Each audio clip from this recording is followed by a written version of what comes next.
Millions of people have cleared this game, but the ones who reach the true ending, though they're just a handful. NieR Automata has 26 endings, A, B, C, D, and E. Most players put down the controller after ending A, thinking, that's it. But the real game actually starts there. Today, I'll fully explain what happens when you reach ending E, and the meaning behind the final secret that director Yoko Taro hid at the very end. First, some basics for those who haven't played this game. NieR Automata is an action RPG released by Square Enix in 2017. It has sold over 9 million copies worldwide and won numerous Game of the Year awards. The setting is Earth in the distant future. Humanity has been conquered by machine life forms sent by aliens and has fled to the moon. The hope left behind for humanity on Earth, combat androids known as Yorha. The protagonist, 2B, is a soldier fighting on the front lines. Together with her partner, 9S, she battles against the machine life forms. But the true theme of this game isn't war. Director Yoko Taro has said, NieR Automata is like a mirror that reflects the player. Rather than presenting a correct answer, it's structured to pose questions. To understand the meaning of these words, let's follow the story. Part 1. Endings A and B. The fake conclusion. On your first playthrough, ending A, 2B and 9S defeat a massive machine life form and complete their mission. The credits roll. You think, I cleared it. But the game doesn't end there. Ending B makes you relive the exact same story, this time from 9S's perspective. Same battlefield, same events. But what you see is completely different. 9S knew the true secret of Yorha, that humanity had long since gone extinct, and the humans who fled to the moon don't exist. This game deliberately builds a structure where you repeat the same thing, but each time a new truth becomes visible. Part 2. Endings C and D. The choice. In Route C, the story moves rapidly. 2B dies, and A2 appears. And at the final moment, the player is forced to make a choice.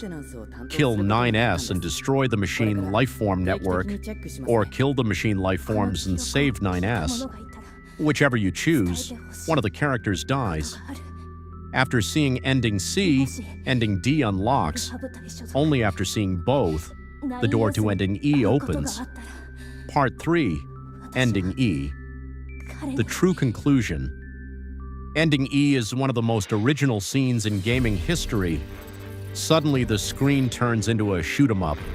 2B, A2, and 9S, characters who were supposed to be dead, are flying through the sky to protect their data. Then enemies appear. Their name, the development staff.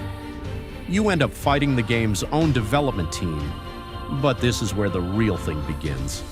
This shoot-'em-up section is so difficult that clearing it alone is nearly impossible. The bullet patterns are too intense. Normally, you get destroyed. Then a message appears on screen. Will you accept data from other players? If you accept, the data of strangers from around the world becomes a barrier that protects you. Voices crying, "Help me," come from everywhere. And finally, you are forced to make a choice. Will you delete your own data to help others? Does this scene look like just a gimmick? It's not. In a later interview, director Yoko Taro revealed the hidden side of this mechanic. We realized it in the final stages of development. The very first person to reach ending E in the world would have no player data to help them, meaning it was physically impossible to clear. Since no one's data had been registered on the servers yet, the barrier couldn't be generated. The world's first clear was supposed to be a game that could never be completed. So the staff came up with a cheat code. They uploaded the development team's own data to the servers in advance so they could protect the first player. But this cheat code is hidden inside the game, deliberately in a difficult place to find. Why?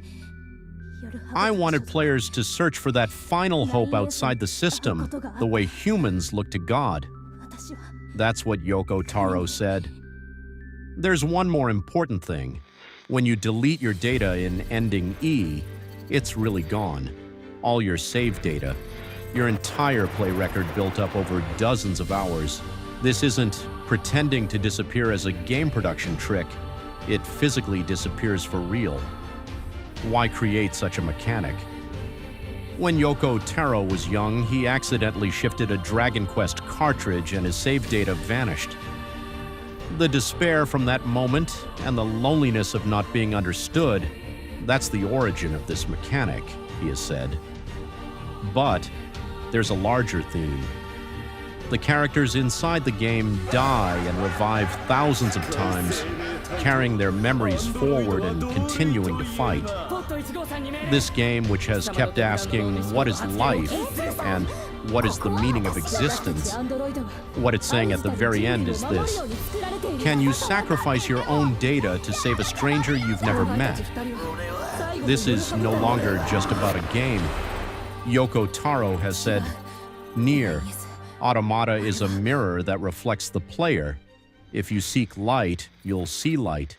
If you seek darkness, you'll see darkness. I didn't want to impose the right answer. Posing the question is enough. The reason this game is called a masterpiece that will go down in gaming history, it's not because the combat is fun. It's because it pulled off something that only the medium of games can express. Ending E of NieR. Automata isn't just a game's conclusion, it's an experiential philosophy that asks you, how will you live? For those who haven't played this game, I strongly encourage you to try it.